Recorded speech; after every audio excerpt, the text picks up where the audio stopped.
I'm a police detective dealing with my weirdest case yet. Hello, Internet. I'm not saying my real name, but for simplicity, you can call me Oz. I'm going here because you guys seem pretty accustomed to this kind of shit.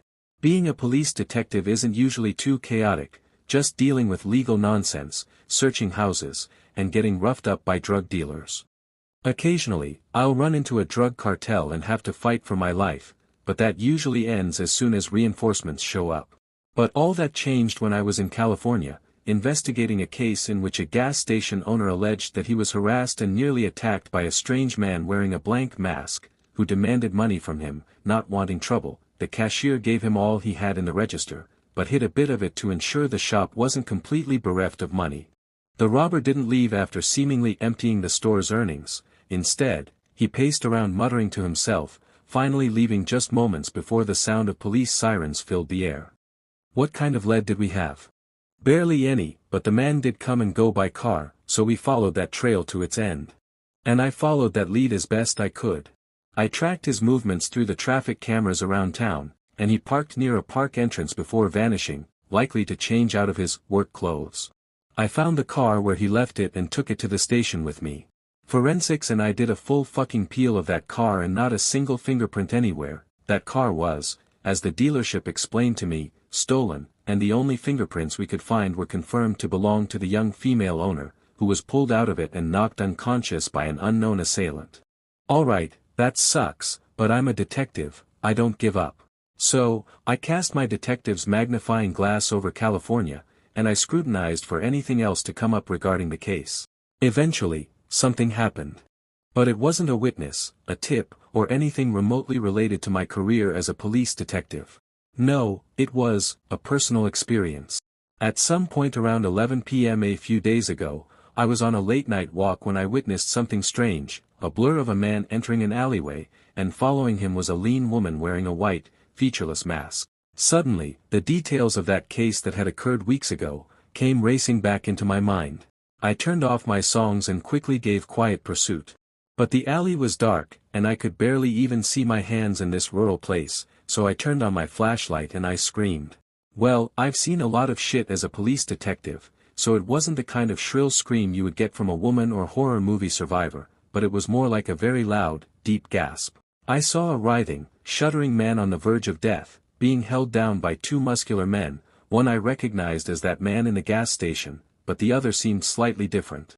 3 women joined them. One was a younger woman I almost overlooked, another appeared older, and the leader of the group had curly hair. She carried a bloodied cleaver at her side, wore delicate white gloves, and was methodically removing the dying man's insides one by one. All of them wore identical, expressionless masks. As she clutched the putrid viscera in her grip, I heard something.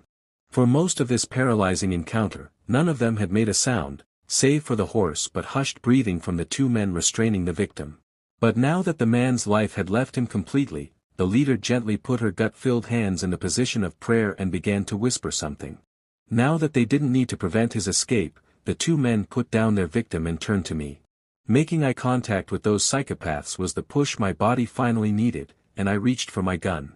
The bigger of the 2 picked up a chunk of the road and chucked it at me, and I narrowly dodged being knocked unconscious in front of these fiends. When they saw their ploy didn't work, they rushed me. It was a short alleyway, and with only a few seconds left to react, I frantically tried to reload my gun, which I somehow left magazineless. But I had almost no time to watch myself, and I ended up spilling brass all over the floor, so in an instant's thinking, I managed to load 2 bullets into my mag, and loaded. Bang, bang. I shot blindly, but accuracy be damned, they were almost upon me. Both shots hit, one of them was shot in the intestines, maybe even his lung, and he fell forward, wobbling on his knees like a scarecrow in a thunderstorm. The other was hit in the knee and fell to the ground, before grabbing me by the ankle and trying to stop me from getting away. But a kick in his mask seemed to disorientate him, allowing me to get free and start running, but not before taking a single picture of the entire group and their latest victim. I turned around and ran as fast as I could, but this was a rural town, and few places were open to visitors at this time.